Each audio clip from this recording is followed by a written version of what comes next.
রব্বুল আলামিন পরবর্তী ইসলাম জিন্দা করে রাখবেন। সে জায়গার মধ্যে হুসাইন রাদিয়াল্লাহু তাআলা আনহুর উপর সেই কারবালার প্রান্তরে আক্রমণ আঘাত শুরু করবেন। এই জন্য আল্লাহর নবী বললেন, হুসাইন আমার থেকে, আমি হুসাইন থেকে, আমার রক্ত থেকে হুসাইন।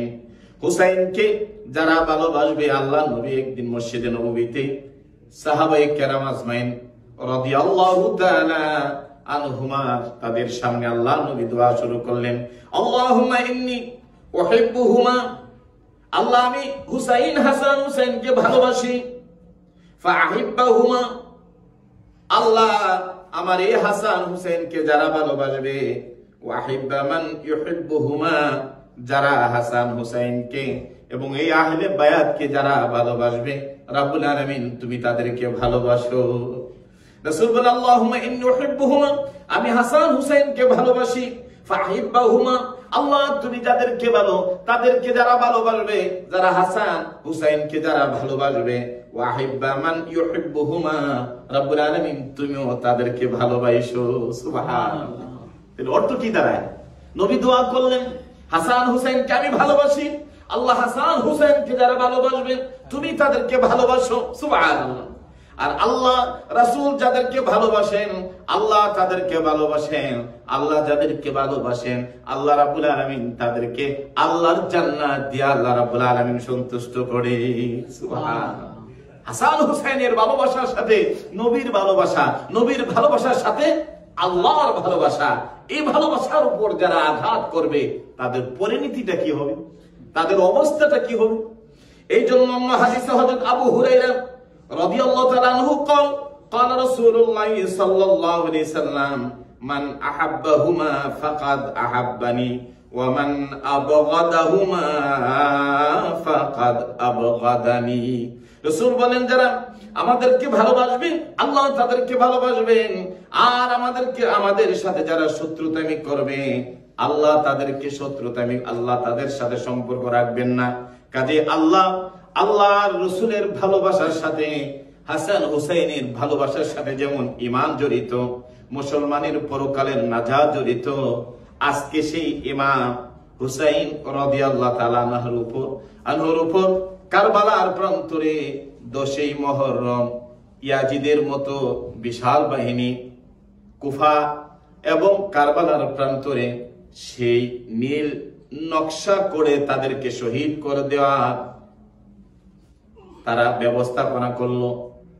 এখন যে কথাটুকুন বলা হলো যে ইমাম হুসাইন রাদিয়াল্লাহু তাআলা আনহুকে আল্লাহর হাবিব এত বেশি ভালোবাসেন, এত মহাব্বত যে রাসূল করেন, সেই মহাব্বতের নাতি এবং ইমাম হুসাইন রাদিয়াল্লাহু তাআলা আনহু 69 জনের একটা কাফেলা নিয়ে উনি মদিনা থেকে রওনা হয়েছিলেন, কুফা হয়ে উনি কারবালাতে চলে গেলেন। কারবালার প্রান্তরে একটা ছোট্ট যুদ্ধ হয়েছিল, শেষ পর্যন্ত এটা যুদ্ধ না, কারণ ইয়াজিদ বাহিনীর হাজার হাজার সৈন্যের সাথে 4000 আর্মি এবং বিশাল সৈনিকদেরকে যুদ্ধ এবং অস্ত্র সহকারে চতুর্দিকে ঘেরাও করে রাখলো, ফুরাত নদীর পানি বন্ধ করে দিল।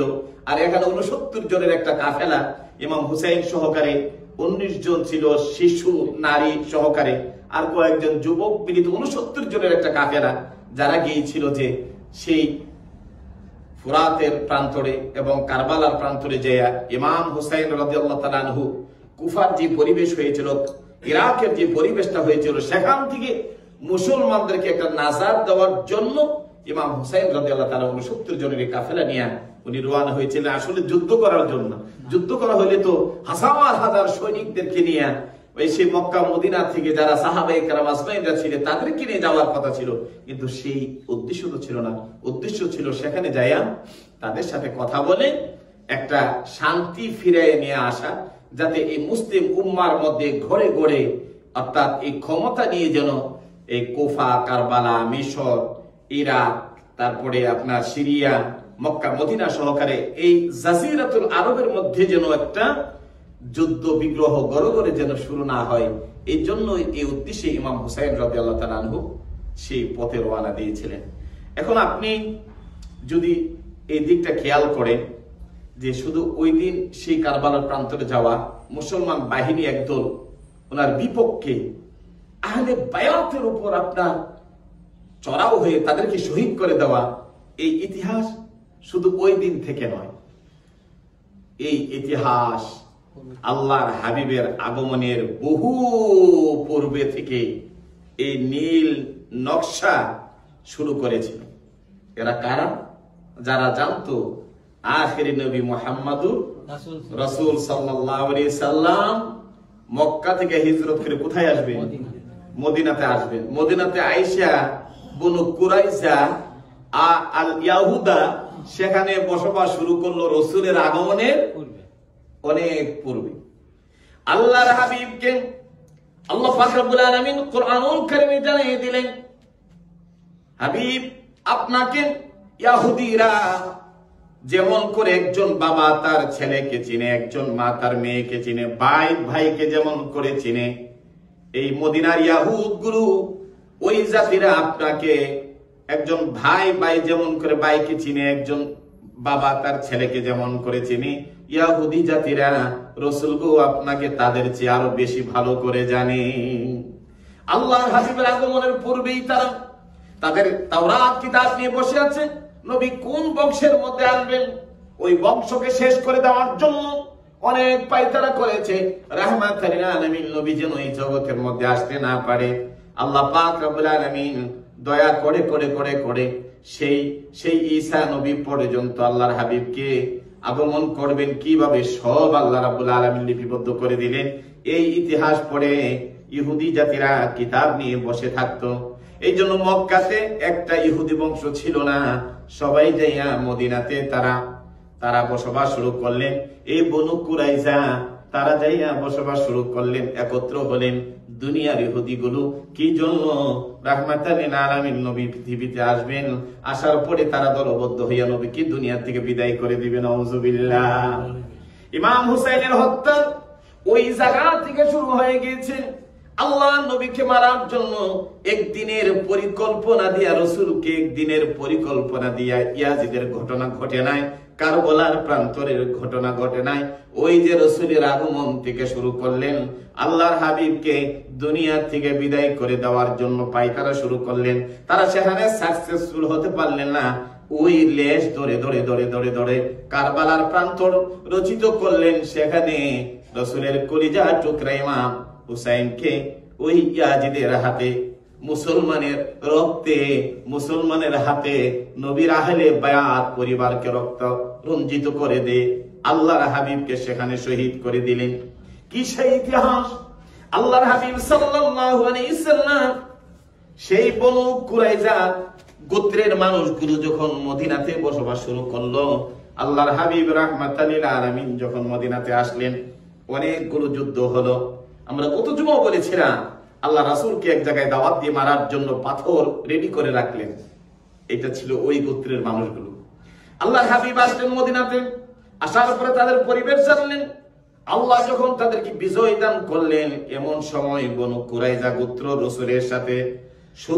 রাসূলের সাথে শর্ত সাপেক্ষে মদিনাতে তারা বসবাস করবে, মুসলমানদেরকে তারা কষ্ট দিবে না, মুসলমানদের উপর কোনো সময় অত্যাচার করবে না। মুসলমান যদি কোন সময় মদিনার বাহিরে যদি যুদ্ধ করতে যায়, বনু কুরাইজা মুসলমানের পক্ষে তারা হেল্প করবে, সাহায্য করবে।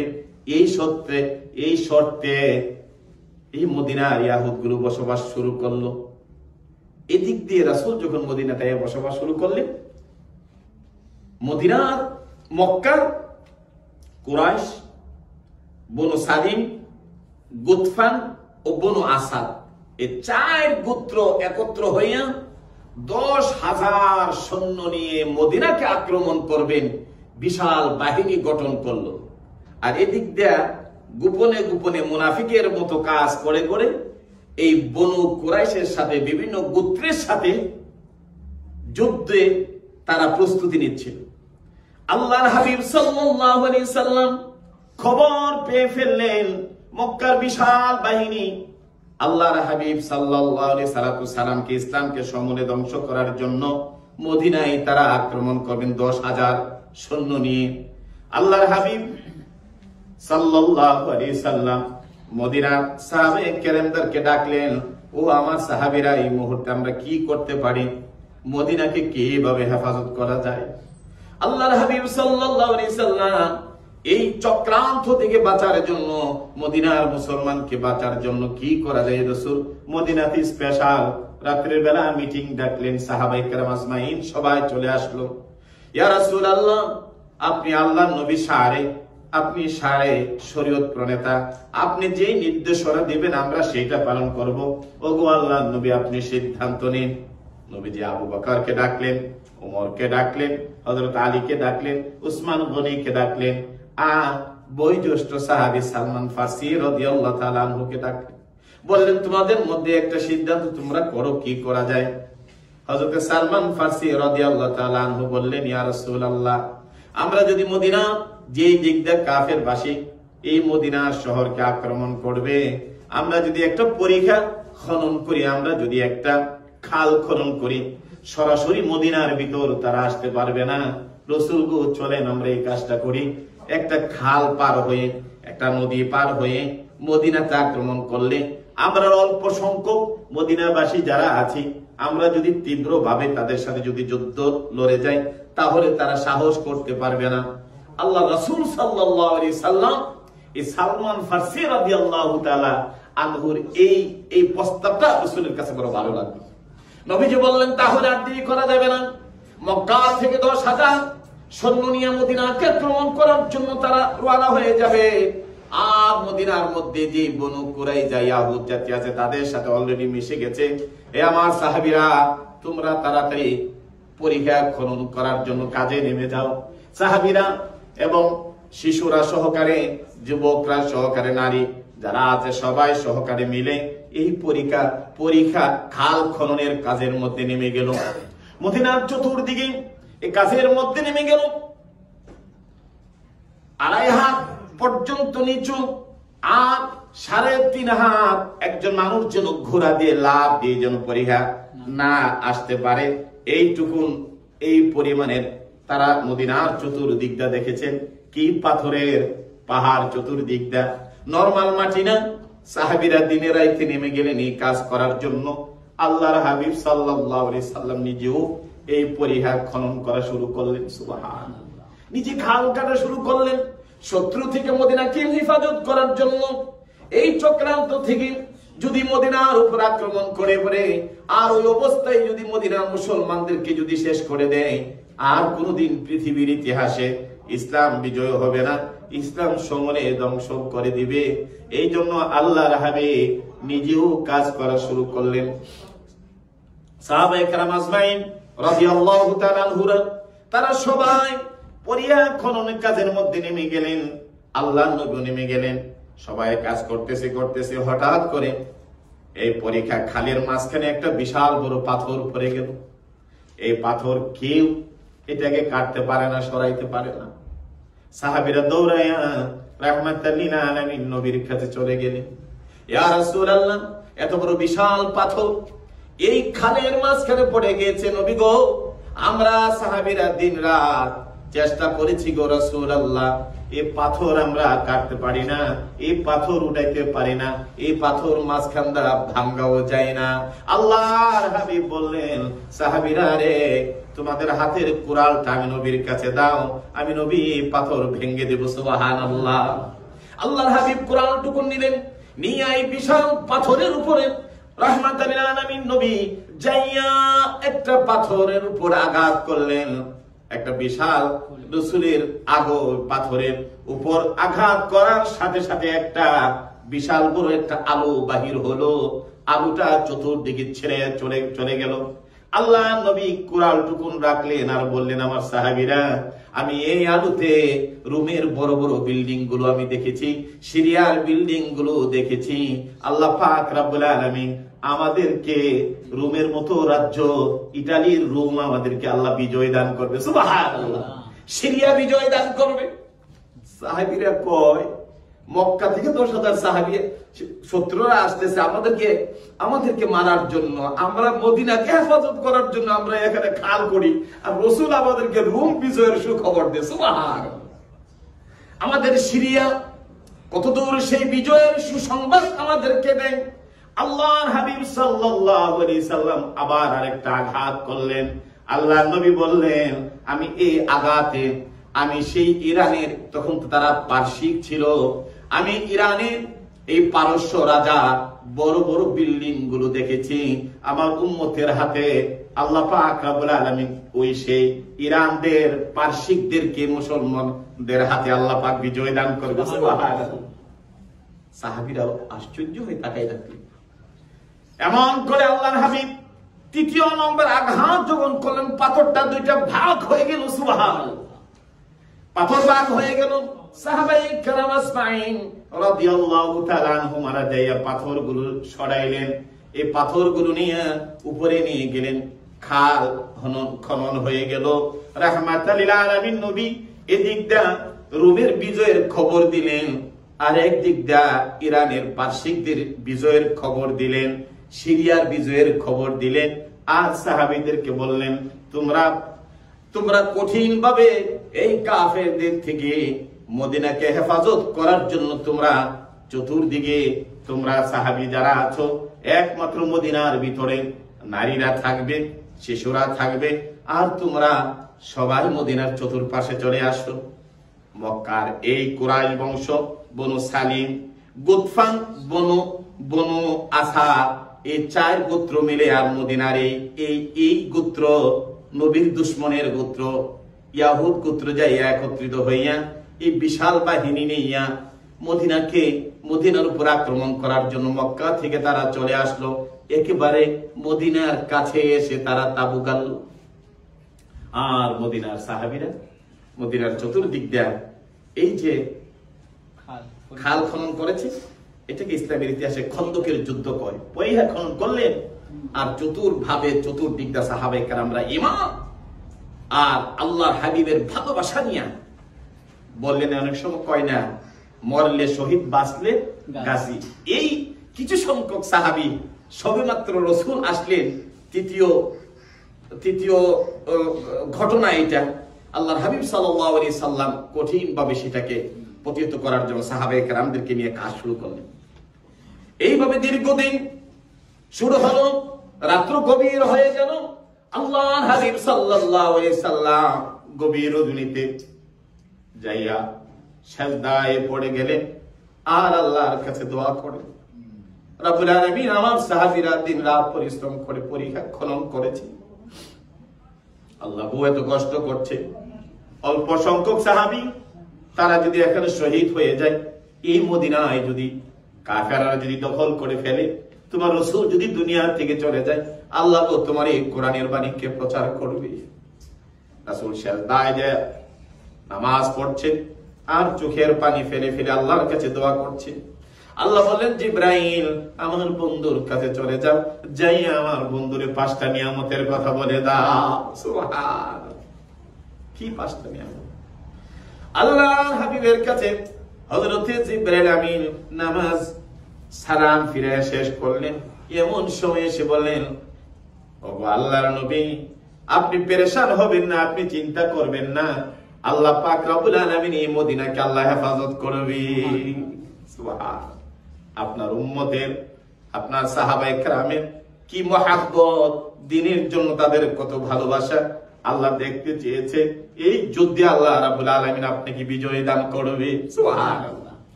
নবী আমার গভীর রাত্র, কনকনে শীত, আল্লাহ রাব্বুল আলামিন পরদিন রাত্রে এমন এক বৃষ্টি দিলেন, এমন এক ঝড় দিলেন, এমন এক ঠান্ডা আল্লাহ রাব্বুল আলামিন দিলেন। ওই মক্কা থেকে যেন আবু সুফিয়ানবাসী যারা এসেছিল 10,000, এই লোকেরা তারা শীতে, কনকনে শীত, আবার সুবিধাও করতে পারে না, সাহসও করে না। এই পরীক্ষা আমরা যদি পারি দিয়ে মদিনার ভিতরে ঢুকি, মুসলমানের হাত থেকে আমরা ফিরতে পারবো না, এই সাহস করা যাবে না। দূর থেকে একটা ঢিল দেয়, একটা তীর দেয় সাহাবীরা, তারা যদি দেয় একটা, তারা দেয় আরো 3টা, এইভাবে দিয়ে দিয়ে এই কাফের বাহিনী দীর্ঘ 15 দিন পর্যন্ত তারা তারা অবস্থান করলো, দেখলো মুসলমানদেরকে কোনোভাবে সুবিধা করা যায় না। আল্লাহ রাব্বুল আলামিন মুসলমানের কলিজার মধ্যে শক্তি বাড়িয়ে দিলেন, আল্লাহ রাব্বুল আলামিন কলিজার মধ্যে সাহস বাড়িয়ে দিলেন। আর এই অবস্থায় আল্লাহর রাসূল এই সুখবর দিয়ে দিলেন, সাহাবীরা আরো শক্তিশালী হয়ে গেল। এমন সময় সাহাবীরা শুধু চিন্তিত ছিল, মাঝে মাঝে সাহাবীরা একটু চিন্তা করে চোখ দিয়া পানি পড়ে। আল্লাহ নবী বললেন, কি ব্যাপার, তোমরা কাঁদো কেন? তোমাদের চোখ দিয়া পানি পড়ে কেন? হুজুর, শহীদ হয়ে যাব যুদ্ধের ময়দানে, আমাদের কোনো কষ্ট নাই গো রাসূল, কেন তোমরা মনের মধ্যে কষ্ট? ইয়া রাসূলুল্লাহ, মদিনার ভিতরে আমাদের চির দুশমন ইহুদরা যারা অবস্থান করছে, বনু কুরাইজার গোত্রের মানুষগুলো, আজকে তারা শর্তগুলো ভঙ্গ করে আজকে ওই মক্কার 10,000 মানুষের সাথে যোগ দিয়েছে। আর কিছু ইহুদি আজও মদিনার ভিতরে আছে। ওগো রাহমাতুল লিল আলামিন, নবী বড় ভয় হয় না যেন তারা রাত্রের বেলা যাইয়া আমাদের শিশুগুলোরে তারা শহীদ করে দেয়, আমাদের মা বোনগুলো, আমাদের স্ত্রীদেরকে তারা হত্যা করে ফেলে। এই জন্য আমাদের মনের মধ্যে কষ্ট। আল্লাহর হাবিব বললেন, আমার সাহাবীরা, তোমরা কিছু যুবকেরা তোমরা মদিনায় চলে যাও, যাইয়া তোমরা মদিনার ভিতরে ইহুদিদের এই বনু কুরাইজার গোত্রের অত্যাচার থেকে তোমরা শিশু এবং নারীদের প্রতি তোমরা দেখবা, তোমরা তাদের প্রতি খেয়াল করবা। তারা চলে গেল মদিনা শহরের ভিতরে। যাওয়ার পরে রাহমাতাল লিল আলামিন নবী আবার শান্তির বাণী দিয়ে দিলেন, তোমাদেরকে আল্লাহ রাব্বুল আলামিন বিজয় দান করবে। একজন সাহাবীদেরকে রাসূল ডাক দিলেন, এই গভীর রজনীতে কাফেরদের অবস্থানটা দেখার জন্য একজন কি কেউ আছো? যাইতে পারবা কিনা? যাই আর তাদের অবস্থানটা, মনোবলটা দেখে আসবা। হযরত হুযায়ফাতুল ইয়ামিন আল্লাহর নবীর একজন সাহাবী ছিলেন। উনি যাইয়া বললেন, ইয়া রাসূলুল্লাহ, যদি আপনি অনুমতি দেন, এই গভীর রজনীতে আমি যাইয়া কাফেরদের ভিতরে আমি ঢুকে যাব, যাইয়া তাদের মনোবেশ, তাদের মনের কথাগুলো আপনার কাছে এনে বলবো। এটা চারটেখানি কথা না তো, এই গভীর রাত্রে পরীক্ষা পানি দিয়া কাফেররা যেখানে মিটিং করতেছে, সেখানে যাইয়া গুপ্তচরের মতো তাদের খবর এনে দেওয়া, এটা আমি চারটেখানি কথা মনে করছি। হযরত হুযায়ফাতুল ইয়ামিন রাদিয়াল্লাহু তাআলা আনহু যখন এই কথা বললেন, ইয়া রাসূলুল্লাহ, আমি যাব, একটা শর্ত। বলে, কি শর্ত? নবী গো, আপনি যদি আমার জন্য একটু দোয়া করে দেন, ইয়া রাসূলুল্লাহ, আমি কাফেরদের ভিতরে যাই এই খবরটা এনে দেব। সুবহানাল্লাহ। আল্লাহ রাসূল সাল্লাল্লাহু আলাইহি সাল্লাম হাত উঁচু করলেন আর আল্লাহর দরবারে দোয়া শুরু করলেন, আল্লাহুম্মা হাফিজনা বিল ইয়ামান। আল্লাহ, আমার হুযায়ফাতুল ইয়ামিনকে তুমি ইয়ামান, ডান দিক থেকে, তুমি বাম দিক থেকে, সামনের দিক থেকে, পাছনের দিক থেকে, উপরের দিক থেকে, আমার হুযায়ফাতুল ইয়ামিনকে আল্লাহ রাব্বুল আলামিন তুমি হেফাজত কইরো, সে যেন সেখান থেকে আবার আমি রাসূলের কাছে চলে আসতে পারে। সুবহানাল্লাহ। প্রচন্ড শীত। হযরত হুযায়ফাতুল ইয়ামিন বলেন, আল্লাহর হাবিব দোয়া করে দিলেন, এই প্রচন্ড শীতের মধ্যে আমি যখন শুরু করলাম, আমি দেখলাম সামনের দিকে আমি যাই, একটা গরম বাতাস এসে আমার শরীরের মধ্যে লাগে। সুবহানাল্লাহ। আমি বামে যাই, আমার শরীরের মধ্যে গরম বাতাস লাগে, আমি পাছনে গেলে লাগে, আমার আর শীত লাগে না। এই প্রচন্ড শীতের মধ্যে আমার গায়ের মধ্যে কোনো শীত লাগে না। আমি এই পরীক্ষা পার হইয়া আমি কাফেরদের, আবু সুফিয়ান যেখানে মিটিং করতেছিল গভীর রজনীতে, আমি যাইয়া গভীর রাত্রে আমি ঢুকে গেলাম তাদের কাছে। সুবহানাল্লাহ। হযরত হুযায়ফাতুল ইয়ামিন রাদিয়াল্লাহু তাআলা আনহু যখন ঢুকে গেলেন, এমন সময় আবু সুফিয়ান কোথায় থেকে জেনে আসলো, সে বলল, একটু আগুন জ্বালো। সামান্য একটু আগুন জ্বালা হলো নেতার কাছে। বলল, আমি প্রচন্ড ঠান্ডায় আমি কাপুত হয়ে যাচ্ছি, আমাকে একটু আগুন দাও। আগুন দিল। হুযায়ফাতুল ইয়ামিন রাদিয়াল্লাহু তাআলা মনে মনে ভাবলেন, এই যদি দেখা যায় আগুন, হয়তোবা আগুনের তাপের মধ্যে আমাকে চিনে ফেলবে, আর কাফেররা আমাকে এইমাত্র শহীদ করে দিবে। উনি আল্লাহর কাছে ভয় পাওয়া শুরু করলেন। আমার মনে মনে ভাবলেন, আল্লাহ, তোমার রাসূল না আমার জন্য দোয়া করেছে, রাসূল যেহেতু দোয়া করেছে আমাকে, আমার জন্য কাফেররা আমাকে শহীদ করে দিতে পারবে না। উনি সেখানে চলে গেলেন। ভিতরে যাইয়া আবু সুফিয়ান একটু পরে দাঁড়াইলেন। দাঁড়াইয়া বললেন, তোমরা একে অপরের দিকে তাকাও। আমাদের মাঝে কোনো শত্রু আছে কিনা। গভীর রাত্র তো, পাহাড়ের পাদদেশে, মদিনায় যারা গিয়েছেন তারা দেখেছেন মদিনা থেকে একটু কাছে গেলেই তো যেখানে মেইন যুদ্ধটা হয়েছিল তার পাশে কত উঁচু উঁচু বিশাল পাহাড়গুলো। আবু সুফিয়ান বলল, তোমরা একে অপরকে দেখে নাও, তোমাদের পাশে কেউ আছে কিনা, শত্রু আমাদের মাঝে আছে কিনা। হযরতে হুযায়ফাতুল ইয়ামিন মনে মনে ভাবলেন, এইবার বুঝি আর বাঁচার কোনো আর উপায় নাই। উনি একটা চিন্তা মাথার মধ্যে আনলেন। ওনার পাশে যে কাফের ছিল, কাফেরের হাতটাকে ধরে বলল, তুমি তো এমুকের ছেলে এমুক। সে তো চিনে মক্কার মানুষদেরকে। বলল, হ্যাঁ তুমি কে? বলি, হ্যাঁ আমি তোমার ভাই। সুবহানাল্লাহ। বললো, ঠিক আছে বসে থাকো, আমাদের নেতা কি কই শুনি। হযরত হুযায়ফাতুল ইয়ামিন রাদিয়াল্লাহু তাআলা আনহু উনি বসে থাকলেন। আর এই মিটিং এর মধ্যে আবু সুফিয়ান বলল, দীর্ঘ 15 দিন অতীত হয়ে গেল, এই পর্যন্ত আমরা একটা মুসলমান আমরা কিছু করতে পারলাম না, মদিনায় আমরা ঢুকতে পারলাম না। আস্তে আস্তে আমাদের উটগুলো, আমাদের ঘোড়াগুলো, আমাদের রসদগুলো ফুরিয়ে আসতেছে। মনে হয় আর যদি মদিনাতে অবস্থান করি, আমরা মুসলমানের খাতে মায়ের খাওয়া ছাড়া আমাদের আর কোনো রাস্তা থাকবে না। আমি বলি, আবু সুফিয়ান বলল, আমি মক্কার দিকে রওনা হয়ে গেলাম, তোমরাও যারা বাঁচতে চাও তোমরাও আস্তে আস্তে চলে আসো। সুবহানাল্লাহ। হযরত হুযায়ফাতুল ইয়ামিন রাদিয়াল্লাহু তাআলা বলেন, যখন রওনা হয়েছে আবু সুফিয়ান, আমি ইচ্ছা করলে তার পাশে যাইয়া তাকে দুনিয়া থেকে বিদায় করে দিতে পারতাম। রাসূল তো বলছে আমাকে শুধু ইনফরমেশন নেওয়ার জন্য, আমি আর এই কাজটা করলাম না। সেখান থেকে উঠে আমি দৌড়াইয়া আমি রাহমাতুল লিল আলামিন নবীর কাছে চলে আসলাম। সুবহানাল্লাহ। আচ্ছা দেখি রাসূল নামাজ পড়ে, আমি আল্লাহ রাসূলের পাশে বসে গেলাম। বললাম, ইয়া রাসূলুল্লাহ, আপনি আমাকে পাঠাইলেন এই কাফের বাহিনীর খবর নেওয়ার জন্য। রাসূল গো, আমি মাত্র তাদের এই সিদ্ধান্ত জেনে আসছি। আল্লাহ নবী বললেন, হুযায়ফাতুল ইয়ামিন রে, আয় আমার কোলে আয়।